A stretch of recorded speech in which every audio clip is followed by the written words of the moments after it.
Hi guys, magandang araw po sa lahat. So ngayon guys, samahan nyo ako, tayo ay magdi-disinfect ng ating kulungan, no?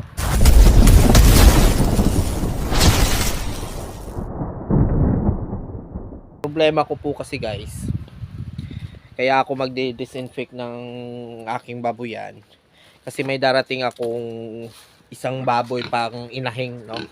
F1 siya na Jaltas. So binili ko siya sa Panglao, Bohol.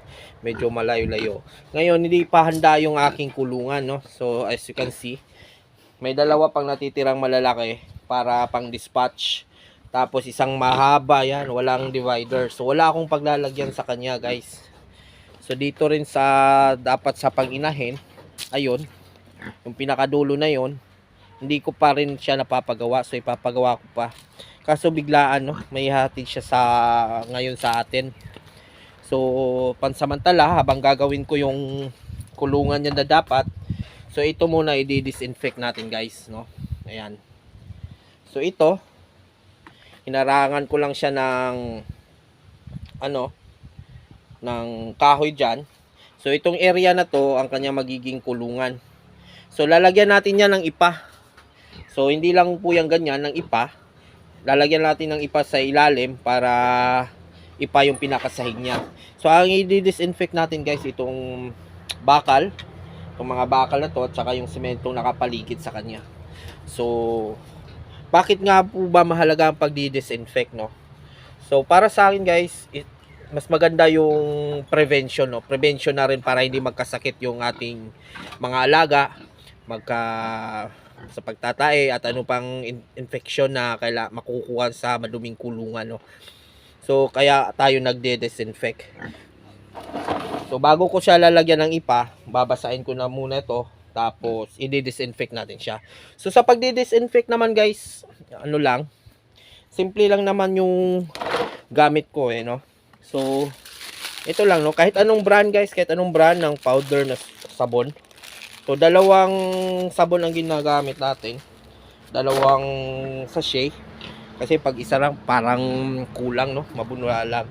Tapos hinahaluan natin siya ng ano, chlorine, kundi Sunrox, no, kung ano mang meron sa inyo, chlorine pwede rin, Sunrox. Mas maganda yung may pang spray kayo kasi mas tipid sa tubig. Pag wala naman, okay na yung tabo, tapos linisin nyo na lang, no, yung buong paligid. So yun yung pinaka gagawin natin ngayong araw, people, mga ka-farmers dyan, ating mga kapusong bato dyan. So after kong ma-disinfect to guys, kukuha ako ng ipa, tapos itatambak ko dito kasi anong oras na ngayon, mga 1:30 na ngayon.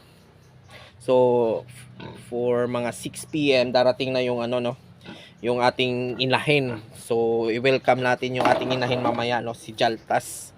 So napakagandang klase, no, kaya wala pang handang kulungan, dito muna siya pansamantala. Samahan nyo ako, people. Ayan guys. So una natin gagawin, no, tatanggalin muna natin yung mga kalawak-kalawang kasi medyo natambak tong kulungan na to, no, baboyan. Ayan, kung mayroon mang dumi dyan, mga kalawang-kalawang na pwedeng matanggal pag naalog, tatanggalin ko yan, baka magkatitano pa yung baboy natin, no. So after kung tanggalin to ng ganon, babasahin ko to ng tubig muna. Pagkatapos ng tubig, saka ko naman babasahin siya ng yung may halong sabon na saka Sunrox, tapos babrushin natin, no, babrushin natin yon guys. So magtitigtil muna tayo ng kalawang guys.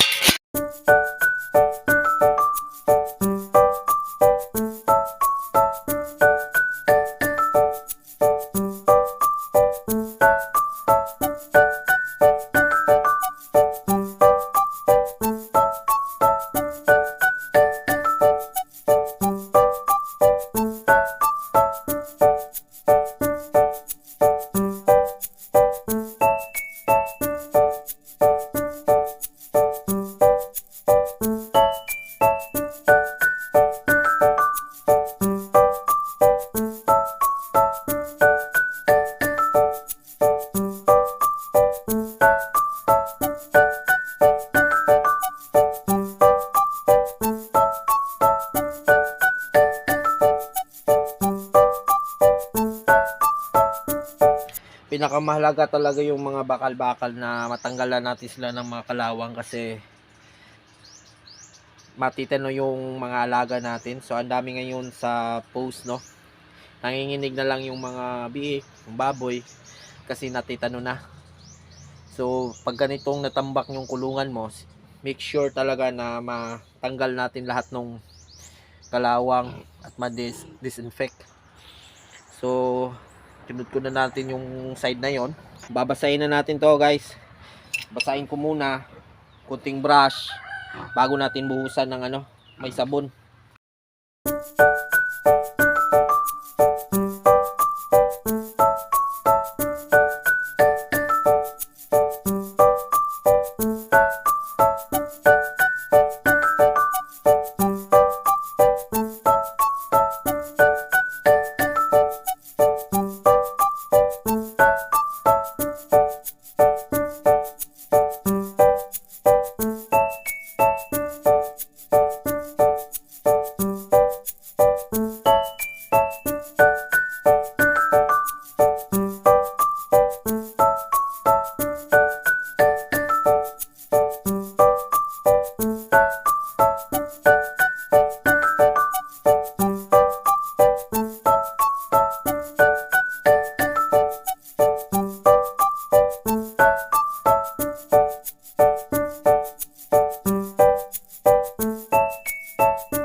So ngayon,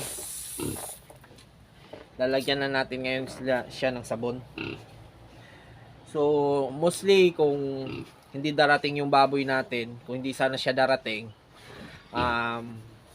ibababad lang natin yung sabon, no? Yung sabon na may Zonrox. Magdamag, kung bukas pa sana siya darating, magdamag natin ibababad. Hindi na natin babadlawan, ilalagay na natin siya agad. Kaso darating siya ngayong gabi. Kaya pagka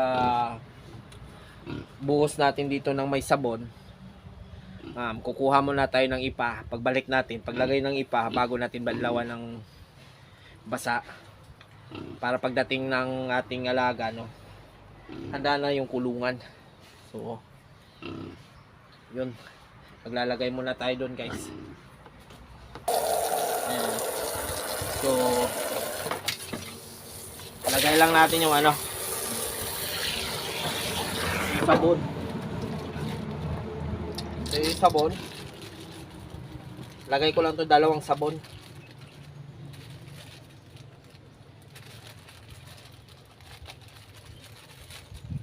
So kahit anong brand gamitin nyo, guys, walang problema doon, mga ka-farmers, no.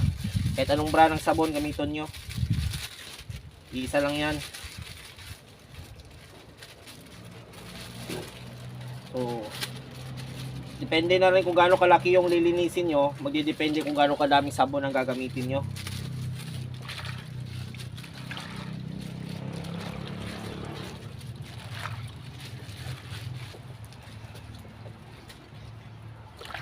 Tapos ang sabon, ito, no? Wala kayong chlorine, pwede na to. Lagyan nyo ng Zonrox.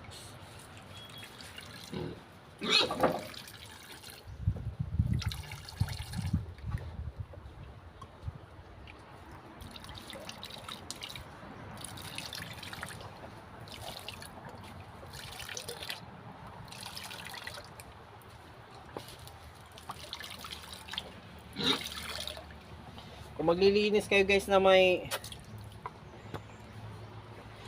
baboy, no, yung may baboy pa, okay lang yon. Hindi naman po sama to sa ano eh. Konti lang naman to eh. Titikim-tikim lang yung baboy, no. Banlawan nyo lang agad. So, hindi naman masama po yan sa base sa mga ating karanasan, no, sa pag-ano. Okay lang kahit weekly or twice a week kayo maglinis. Walang problema yon kahit may baboy. Para maging mas malinis yung baboyan natin, no. Para prevention na rin sa mga sakit. Ang daming nagkakasakit na baboy ngayon, guys. So, mahal ang puhunan ng pagbababoy. Kailangan alagaan natin yung area nila. Kasi, mahirap magkasakit yung baboy. Apektado lahat. Yung paglaki, yung pagkain. Worst, guys, mamatayin tayo ng baboy, no? Malugi pa tayo. So, kailangan talagang gugulan ng panahon at oras yung kanilang bulungan, yung pagbababoy natin. So, tunawin lang natin itong sabon, no? Pag natunaw to, ibubuhos na natin to doon, babrushin natin bago ibababad ko muna, bago natin kukuha ko ng ipa. Pagbalik saka natin banlawan para yung ipang makuha natin mabasa-basa rin ng konti. Kasi pag bagong ipa kasi, guys, mas maganda yung medyo nabilad mo na, kasi yung may maliliit na butil yun, nakakasakit sa baboy yun. Yeah. Maganda yung nahanginan na mga ipa o nabasa na para matanggal yung mga maliliit. Yan. So, malapit siya mapuno, no? So, kung may sprayer ka, mas maganda yung may sprayer ka. Kasi mas madali, mas maganda yung pagbuhos mo ng disinfection mo, pang disinfect mo. Yan. So, ayan, guys. So, ngayon yan, ayun na siya, no? So, pinaghalong sabon at chlorine, no? So, yun na lang ngayon, ibubuhos na natin ito ngayon. Ibabrush, buhos, babad, tapos kukuha na tayo ng ipa, no? So,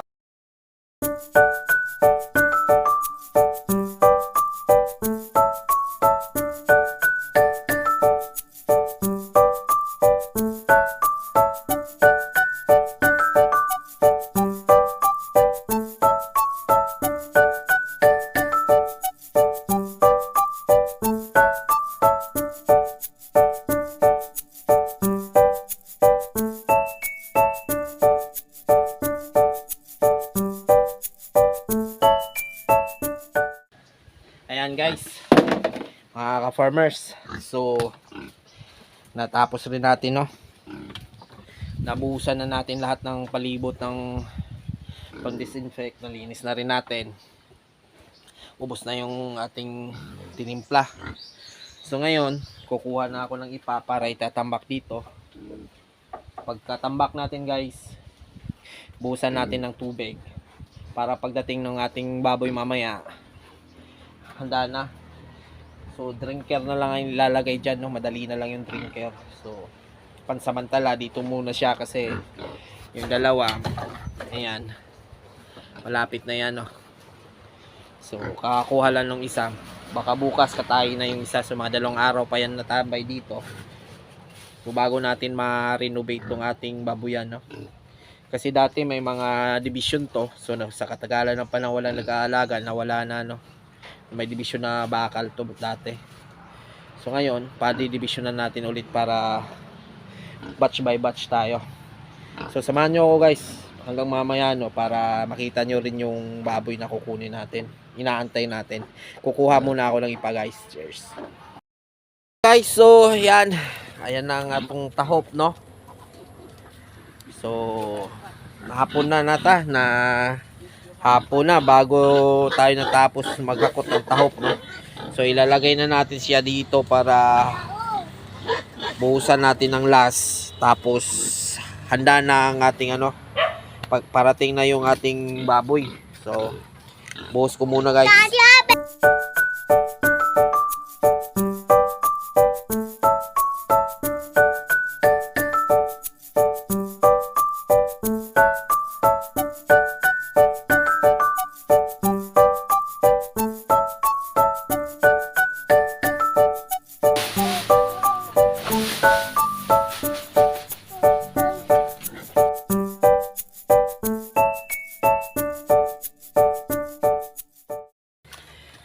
guys, no.